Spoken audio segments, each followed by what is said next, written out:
সম্প্রতিকালে দশম নবাব পতৌদি তথা বলিউড অভিনেতা সাইফ আলী খানের বিষয়ে সারা দেশে চর্চা শুরু হয়েছে। তার 15,000 কোটি টাকার ভোপালের সম্পত্তি নাকি অ্যানিমি আইন অনুযায়ী ভারত সরকারের অধীনে চলে যাবে। এখন এই বিষয়ে আমাদের দেশের সাধারণ মানুষের মনে নানা প্রশ্ন। সবচেয়ে বড় এবং প্রথম প্রশ্নটা হলো, এই অ্যানিমি আইনটা কি? এই আইনে কি শুধুই মুসলিমদের সম্পত্তি ভারত সরকার হস্তগত করে নিচ্ছে? সইফ আলী খানের সাথে কি অন্যায় করা হচ্ছে? দেশবাসী, বিশেষ করে মুসলিম সম্প্রদায়ের মানুষের মনে এই প্রশ্নটা রয়েছে। আজকের আড্ডা ব্লগারের আসরে থাকবে কিভাবে কোন আইন অনুযায়ী সাইফ আলী খানের নবাবি চলে যাচ্ছে, তার কাছে কি কোনো উপায় আছে ভারত সরকারের সাথে আইনি লড়াই লড়ে নিজের বিপুল সম্পত্তি আবার নিজের অধিকারে নেওয়া, এই বিষয়েও জানবো। তাহলে আজকের আড্ডাটা শুরু করা যাক। নমস্কার, সবাইকে স্বাগত জানিয়ে আড্ডা ব্লগারের নতুন একটা পর্ব শুরু করছি।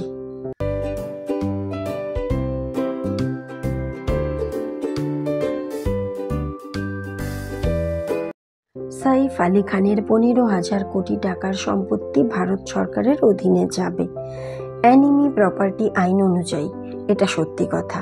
এখন সাইফ আলী খানের সাথে অন্যায় করা হচ্ছে নাকি তার ফ্যামিলি ভারতের বিরুদ্ধে অন্যায় করেছিল, সেই বিষয়টা জানতে হলে কিছুটা ইতিহাস জানতে হবে। 1800 শতাব্দীতে ঔরঙ্গজেবের সৈন্যবাহিনীতে একজন আফগানি সেনা ছিলেন যার নাম ছিল দোস্ত মোহাম্মদ খান।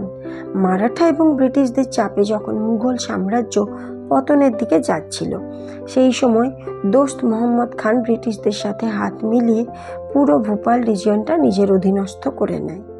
দীর্ঘদিন মুসলিম নবাবদের শাসনের থাকলেও ভোপাল হিন্দু সংখ্যাগরিষ্ঠ ছিল। এইভাবে চলতে চলতে 1926 সাল আসে। সেই সময় ভোপালে শাসন করছিলেন সুলতান জাহান বেগম, যিনি ভোপালের নবাবী বেগম ছিলেন। 1926 সালে সুলতানা জাহান বেগম ভোপালের শাসনের ভার তার ছেলে খান হামিদুল্লাহ খানের হাতে তুলে দেন। এই হামিদুল্লাহ খান বিদেশ থেকে পড়াশুনো করে এসেছিলেন। তার জীবনযাত্রা অত্যন্ত মার্জিত কিন্তু বিলাসবহুল ছিল। তিনি একজন অত্যন্ত গোঁড়া মানসিকতার মুসলিম ছিলেন। এমনকি ভারত স্বাধীন হোক তিনি এটাও চাননি। তিনি তার ক্ষমতায় থাকার জন্য ব্রিটিশদের সাথে সবসময় সদ্ভাব রেখে চলতেন। সে কারণে ব্রিটিশরাও জাতীয় কংগ্রেসের বিরুদ্ধে ওনাকে সবসময় ব্যবহার করেছে। 1930-40 সালে যখন ভারতের স্বাধীনতার লড়াই প্রায় চরম পর্যায়ে ছিল, তিনি তখনও ভারতের স্বাধীনতার চরম বিরোধিতা করেছিলেন এবং পরে পাকিস্তানের জন্য মুসলিম লীগ এবং মোহাম্মদ আলী জিন্নাহকে তিনি খোলাখুলিভাবে সমর্থনও জানিয়েছিলেন। 1947 সালে যখন দেশ ভাগ হচ্ছিল, তখন সর্দার বল্লভভাই প্যাটেল ছোট ছোট স্বাধীন রাজ্যগুলোকে বলেছিলেন হয় ভারত অথবা পাকিস্তানের সাথে যুক্ত হতে, কিন্তু নবাব হামিদুল্লাহ খান ভারতের সাথে যুক্ত হতে বারবার অস্বীকার করেন। আর ভৌগোলিক অবস্থানের কারণে ভোপালের পাকিস্তানের সাথে যুক্ত হওয়া সম্ভব ছিল না। তিনি স্বাধীন রাষ্ট্র গড়তে চেয়েছিলেন, কিন্তু 80% সংখ্যাগরিষ্ঠ হিন্দু ভারতের সাথে যুক্ত হতে চেয়ে নবাবের তীব্র বিরোধিতা শুরু করে। তিনি আন্দোলন দমন করার জন্য হিন্দুদের প্রতি অত্যন্ত অত্যাচারী ও নিষ্ঠুর হয়ে উঠেছিলেন। এই বিষয়ে সর্দার বল্লভভাই প্যাটেল তাকে বারবার হিন্দুদের ওপর অত্যাচার না করার জন্য বলেছিলেন। 1949 সালে নবাব হামিদুল্লাহ খানের বিরুদ্ধে হিন্দুদের আন্দোলন চরম পর্যায়ে পৌঁছে যায় এবং এই ক্ষেত্রে পাকিস্তান তাকে কোনো রকম সাহায্য করতে পারছিল না। কোনো রকম উপায় না থাকায় ওই বছরই এপ্রিল মাসে 30 তারিখে নবাব হামিদুল্লাহ খান ভারতের সাথে যুক্ত হওয়ার জন্য সই সাবুত করেন এবং ভোপাল অফিসিয়ালি ভারতের সাথে যুক্ত হয়। তারপরে নবাব হামিদুল্লাহ খান ভারত সরকারের থেকে নিয়মিত মোটা টাকা পেনশন হিসেবে পেতেন এবং বিলাসবহুল জীবনযাপন করতেন, কিন্তু তিনি মন থেকে কোনোদিনই ভারতীয় হতে পারেননি। ভারত সরকারের তরফ থেকে পেনশন পাওয়ার পরেও তিনি মোহাম্মদ আলী জিন্নাহ এবং পাকিস্তানের সাথে ঘনিষ্ঠ যোগাযোগ রাখতেন আর ভারত বিরোধী কার্যকলাপে মদতও দিতেন। ভোপালের এই নবাব খান হামিদুল্লাহ খানের 3 জন কন্যা ছিলেন, আবিদা সুলতান, সাজিদা সুলতান এবং রাবেয়া সুলতান। নবাব প্রথম কন্যা অর্থাৎ আবিদা সুলতানকে ভোপালের নবাবী বেগম হিসেবে দায়িত্ব দেবেন বলে মনস্থির করেছিলেন, কিন্তু তিনি একেবারেই ভারতে থাকতে রাজি ছিলেন না। সে কারণে তিনি মোহাম্মদ আলী জিন্নাহর সাথে যোগাযোগ করেন এবং প্রচুর ধন সম্পত্তি অর্থ নিয়ে পাকিস্তানে চলে যান।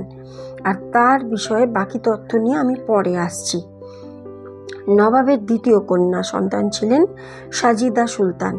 এনার সাথে বিয়ে হয় ইফতিয়ার আলী খান পতৌদির সঙ্গে, যিনি নবাব পতৌদি ছিলেন। তিনি পরে ইন্ডিয়া এবং ইংল্যান্ডের তরফ থেকে ক্রিকেটও খেলেছিলেন। সাজিদা সুলতান এবং ইফতিয়ার আলী খান পতৌদির সন্তান হলেন মনসুর আলী খান পতৌদি, যিনি একজন বিখ্যাত ক্রিকেটার এবং সইফ আলী খানের বাবা। এবারে এই পতৌদিদেরও ব্রিটিশদের সাথে ষড়যন্ত্র করে ভারত বিরোধী প্রচুর কার্যকলাপ ছিল। এমনকি ভারতের বিরুদ্ধে চরম ষড়যন্ত্রে লিপ্ত হওয়ার কারণে ব্রিটিশদের তরফ থেকে নবাব পতৌদি উপাধি পেয়েছিলেন এরা। কিন্তু সেই সব কাহিনী যদি এই ভিডিওতে বলতে যাই তাহলে ভিডিওটা অনেক লম্বা হয়ে যাবে। যাই হোক, সইফ আলী খানের ফ্যামিলির কেউ জিন্নাহর সমর্থক ছিলেন, তো কেউ পাকিস্তান প্রেমী ছিলেন, আবার কেউ ব্রিটিশদের সাথে মিলে ভারত বিরোধী কার্যকলাপের ষড়যন্ত্রকারী ছিলেন। যাই হোক, সময় কাটতে থাকে এবং 1960 সালে ভোপালের নবাব খান হামিদুল্লাহ খানের মৃত্যু হয়। তারপরে সেই সময়েও ভোপালের নবাবের 15,000 কোটি টাকার সম্পত্তির মালিকানা কার হবে সেটা নিয়েও প্রচুর বিতর্ক হয়েছিল। নবাব নিজে চাইতেন তার বড় মেয়ে আবিদা সুলতান ভোপালের নবাবী বেগম হন। তাছাড়া তিনি নবাবের বড় সন্তান ছিলেন, সে কারণে আইনগত প্রভূত সম্পত্তির মালিক তারই হওয়া উচিত ছিল। কিন্তু আগেই জানিয়েছি, ভারতে থাকার ইচ্ছে তার একেবারেই ছিল না। সে কারণে তিনি 1950 সালে জিন্নাহর সাথে যোগাযোগ করে প্রচুর অর্থ নিয়ে পাকিস্তানের করাচিতে চলে যান এবং সেখানে নবাব মোহাম্মদ সরওয়ার আলী খানকে বিয়ে করে, যিনি বর্তমান মধ্যপ্রদেশের কুরই রাজ্যের নবাব ছিলেন। তারপর আবিদা করাচিতে বিলাসবহুল জীবনযাপন করতে থাকেন। পাকিস্তানের বিদেশমন্ত্রী এবং ক্রিকেট বোর্ডের অধ্যক্ষ শাহরিয়ার খান হলেন আবিদা সুলতানের ছেলে। যাই হোক, আবিদা সুলতানের অনুপস্থিতিতে ভারতে তার মেজ বোন সাজিদা সুলতান ভোপালের প্যালেস বিজনেস সহ তার সমস্ত সম্পত্তির দখল নিয়ে নেন। 1947 সালে দেশ ভাগ হওয়ার পরে লাখ লাখ মুসলিম ভারত থেকে পাকিস্তানে চলে গিয়েছিলেন, কিন্তু তাদের জমি জমা বাড়ি ঘর সব ভারতেই রয়ে গিয়েছিল। শুরু থেকেই ভারত কিন্তু কোনোদিনই পাকিস্তানের সাথে সম্পর্ক খারাপ করতে চায়নি। সে কারণে এই সব সম্পত্তি কাস্টোডিয়াল কেয়ারে ভারত সরকার রেখেছিল, অর্থাৎ এই সব জমি জমার মালিকরা যখন খুশি পাকিস্তান থেকে ভারতে আসবেন এবং নিজের সম্পত্তির ওপর মালিকানা দাবি করতে পারবেন। তারপর প্রায় 1 দশকেরও কিছু বেশি সময় ধরে এই নিয়মই চলছিল। কিন্তু 1960 সালে ভারত পাকিস্তান এবং চীনের আসল চরিত্র বুঝতে পারে। আলাদা আলাদা সময়ে চীন এবং পাকিস্তান দুটো দেশই ভারতের বিরুদ্ধে যুদ্ধ ঘোষণা করে দেয়। তারপরে ভারত সরকার পাকিস্তান এবং চীনে চলে যাওয়া এই সমস্ত সম্পত্তিকে সম্ভাব্য হুমকি হিসেবে ঘোষণা করে, কারণ এই সব জমিজমার মালিক পাকিস্তানি হওয়ার কারণে অদূর ভবিষ্যতে পাকিস্তান ও চীন এগুলোর ব্যবহার ভারতের বিরুদ্ধে করতে পারত। 1965 সালের 10ই সেপ্টেম্বর এই সমস্ত প্রপার্টিকে অ্যানিমি প্রপার্টি ঘোষণা করা হয় এবং যে প্রপার্টির মালিক অ্যানিমি কান্ট্রি অর্থাৎ পাকিস্তান অথবা চীনে বাস করে সেই সব প্রপার্টিকেই অ্যানিমি প্রপার্টি ঘোষণা করা হয়। এই সব সম্পত্তির মধ্যে জমিজমা বাড়িঘর থেকে শুরু করে রাজবাড়ি প্রাসাদ এমনকি ব্যাংক ব্যালেন্সও ছিল। আইন পাশ করার পরে সেই সময় কম বেশি প্রায় 100টি প্রপার্টির মূল্য ছিল প্রায় 1.1 লক্ষ কোটি টাকা। মজার বিষয় হচ্ছে এই 100টি প্রপার্টির মধ্যে পারভেজ মোশাররফের প্রপার্টিও ছিল। কিন্তু 1965 সালের অ্যানিমি প্রপার্টি আইনে একটা ভীষণ বড় ফাঁক রয়ে গেছিল। যে সম্পত্তির আসল মালিক পাকিস্তান অথবা চীনে চলে গেছেন, সেই সম্পত্তির মালিকানা কি তাদের ভারতে থাকা আত্মীয় পরিজনরা পাবেন, নাকি সেটা অ্যানিমি প্রপার্টি আইনে ভারত সরকার নিয়ে নেবে? এই বিষয়টা এই আইনে একেবারেই পরিষ্কার করা ছিল না, আর এটার সুযোগ অনেকেই নিলেন।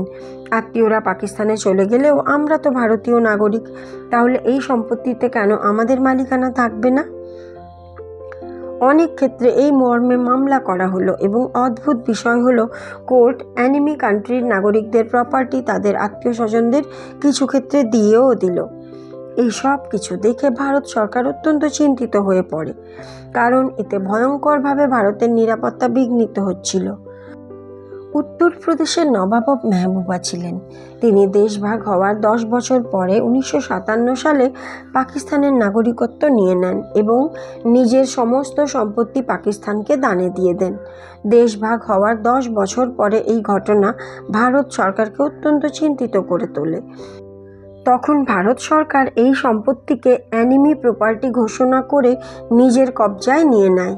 কিন্তু নবাব মেহবুবার ছেলে মোহাম্মদ আমির মোহাম্মদ খান ভারতেই ছিলেন। তিনি 2001 সালে লখনৌয়ের সিভিল কোর্টে গিয়ে এই সম্পত্তির মালিকানা দাবি করে কেস করেন এবং অদ্ভুতভাবে জিতেও যান। মানে তিনি এই সম্পত্তির মালিকানা আবার ফেরত পেলেন এবং যখন খুশি পাকিস্তানকে দানে দিতেও পারেন। এবং এই একইভাবে সইফ আলী খানেরা ভোপালের সম্পত্তির মালিক হয়ে যান। জমি জমা, হোটেল, রাজপ্রাসাদ সব মিলিয়ে 15,000 কোটি টাকার সম্পত্তির মালিকানা সইফের পরিবার পেয়ে যান। ভারতের নিরাপত্তা বিষয়টা আস্তে আস্তে অত্যন্ত বিপজ্জনক দিকে যাচ্ছিল। এর মধ্যে 2014 সালে মোদি গভর্নমেন্ট ভারতে ক্ষমতায় আসে। নরেন্দ্র মোদীর প্রধানমন্ত্রী হওয়ার পরে তিনি অ্যানিমি প্রপার্টি ডিপার্টমেন্টের একটা এনকোয়ারি শুরু করতে বলেন এই সমস্ত সম্পত্তির ওপরে। 2015 সালে ভোপাল রয়্যাল ফ্যামিলির সম্পত্তি পতৌদি নবাবের ফ্যামিলির কাছে মালিকানা যাওয়ার বিষয়ে তদন্ত শুরু করে। এই ডিপার্টমেন্ট কোর্টে জানায় যে ভোপালের প্রপার্টি অ্যানিমি প্রপার্টি ঘোষণা হওয়ার অবশ্যই উচিত ছিল, কিন্তু সাইফ আলী খানের পরিবার তাদের অত্যন্ত জোরালো রাজনৈতিক যোগাযোগ কাজে লাগিয়ে সেটা হতে দেয়নি। সাইফ আলী খান অ্যানিমি প্রপার্টি ডিপার্টমেন্টের এনকোয়ারির বিরুদ্ধে মামলা করেন 2017 সালে। 2017 সালে এনডিএ সরকার এবং নরেন্দ্র মোদীর নেতৃত্বে একটা বিল পাস করা হয়, যে আইনে 1965 সালের অ্যানিমি প্রপার্টি আইনের যে ফাঁক ছিল সেটা আর থাকে না। এই আইন অনুযায়ী নতুন এবং পুরনো যত প্রপার্টির মালিক অ্যানিমি কান্ট্রিতে থাকে তাদের প্রপার্টি অ্যানিমি প্রপার্টি হিসেবেই ঘোষিত হবে। কোনো ভারতীয় সেই প্রপার্টি দাবি করতে পারবে না। 2017 সালের এই আইন হওয়ার পরে অ্যানিমি প্রপার্টি একেবারেই ফেরতযোগ্য নয় এবং সমস্ত অ্যানিমি প্রপার্টি রাষ্ট্রীয় সম্পত্তি হয়ে যাবে। 2017 সালের এই আইন অনুযায়ী সাইফ আলী খানের পরিবারের ভোপালের সম্পত্তির ওপর কার্যত আর কোনো অধিকারী থাকার কথা নয়। কিন্তু এই মামলাটা তারপরেও অনেক দিন চলে। শেষমেশ কোর্টের আদেশ অনুসারে সাইফ আলী খানের থেকে এই সমস্ত প্রপার্টি ভারত সরকারের কাছে চলে আসে। খুব স্বাভাবিকভাবেই এই ঘটনা মোদী সরকারের বিরুদ্ধে ন্যারেটিভ ওয়ার চালানোতে কাজে লাগানো হচ্ছে। বলা হচ্ছে ভারতে মুসলিমদের টার্গেট করার জন্য অ্যানিমি প্রপার্টি অ্যাক্ট নিয়ে আসা হয়েছে। এই আইন প্রয়োগ করে ভারতে মুসলিমদের সম্পত্তি কেড়ে নেওয়া হবে। এখানে একটা বিষয় বুঝতে হবে, এই আইন কিন্তু কোনো ধর্মীয় ভেদাভেদ তৈরি করার জন্য নিয়ে আসা হয়নি। আমরা সবাই জানি পাকিস্তান এবং চীন ভারতের কত বড় শত্রু এবং এই সমস্ত সম্পত্তি কাজে লাগিয়ে এই দুটি শত্রু দেশ ভারতের সমূহ সর্বনাশ করতে পারে। বিশেষ করে যেসব অ্যানিমি প্রপার্টি আর্মি বেস অথবা রেলওয়ে ট্র্যাক অথবা সরকারি কোনো গুরুত্বপূর্ণ অফিসের পাশে রয়েছে, এই সব সম্পত্তি থেকে ভারতের বিরুদ্ধে নাশকতামূলক কাজ চালাতে পারে শত্রু দেশগুলি। এই অ্যানিমি প্রপার্টির বেশ কিছুটা পরে ওয়াকফ বোর্ড নিজের বলে ডিক্লেয়ার করে দেয়। পাকিস্তানের প্রথম প্রধানমন্ত্রী লিয়াকত আলী খানের উত্তরপ্রদেশে মুজফ্ফরনগরে 8 বিঘা জমি ছিল, যেখানে এখন মসজিদ এবং কিছু দোকান তৈরি করে দেওয়া হয়েছে। এবং এই প্রপার্টি যখন ভারত সরকার অ্যানিমি প্রপার্টি বলে ডিক্লেয়ার করে তখন ওয়াকফ বোর্ড বলছে এটা তো তাদের সম্পত্তি। সবশেষে আরও একটা বড় প্রশ্ন, শুধুমাত্র মুসলিম সম্প্রদায়ের প্রপার্টিতে কেন অ্যানিমি প্রপার্টি বলে ঘোষিত করা হচ্ছে? এই প্রশ্নের খুব সহজ একটা উত্তর আছে, সেটা হলো দেশভাগ হওয়ার পরে নিশ্চয়ই কোনো হিন্দু ভারত থেকে পাকিস্তানে যাবেন না। এই আইন ভারতীয় মুসলিমদেরকে অসুবিধায় ফেলার জন্য অবশ্যই নয়, শুধুমাত্র দেশের নিরাপত্তার স্বার্থে নিয়ে আসা হয়েছে। আমেরিকা, ব্রিটেন, জার্মানির মতো দেশেও নিজের দেশের নিরাপত্তার স্বার্থে এই আইন রয়েছে। এমনিতেও দেশভাগ হওয়ার পরে কোনো রকম ক্ষতিপূরণ ছাড়াই লাখ লাখ হিন্দু নিজেদের বাড়ি ঘর জমি জায়গা সমস্তটাই পাকিস্তানে রেখে চলে এসেছেন। পাকিস্তান কিন্তু সেগুলো ভারতীয় হিন্দুদের জন্য সামলে রাখেনি অথবা ফেরতও দেয়নি। অতএব যারা ভারত থেকে পাকিস্তানে চলে গেছে তাদের সম্পত্তি অবশ্যই রাষ্ট্রীয় সম্পত্তি হিসেবে ভারত সরকার নিজের অধীনস্থ করে দেশের উন্নতির কাজে লাগাতে পারে। এটাই পুরো পৃথিবীতে হয়ে আসছে অ্যানিমি আইনে, এবং এটা 50 বছর আগেই ভারতের করা উচিত ছিল, যেটা 2017 সালের সংশোধনী আইন আসার পরে হচ্ছে। আবারও বলা যায়, এই আইন কোনো সাম্প্রদায়িক ভেদাভেদ সৃষ্টিকারী আইন নয়, এটা ভারতের নিরাপত্তা রক্ষাকারী আইন। এটাই ছিল আজকের আড্ডা ব্লগারের কাহিনী। দেশের নিরাপত্তার স্বার্থে সরকার যে ধরনের পদক্ষেপ নিচ্ছে সেই বিষয়ে তোমাদের মূল্যবান মতামত অবশ্যই কমেন্ট বক্সে জানিও। ভিডিওটা ভালো লাগলে একটা লাইক করো, শেয়ার করে অন্য সবাইকেও এই বিষয়ে জানতে সাহায্য করো। ফেসবুকে দেখলে প্লিজ ফলো করো, ইউটিউবে দেখলে সাবস্ক্রাইব করো। দেখা হবে আড্ডা ব্লগারের নতুন একটা পর্বে। এই ভিডিওটা সম্পূর্ণ দেখার জন্য আমি দীপান্বিতা সবাইকে অসংখ্য ধন্যবাদ জানাচ্ছি।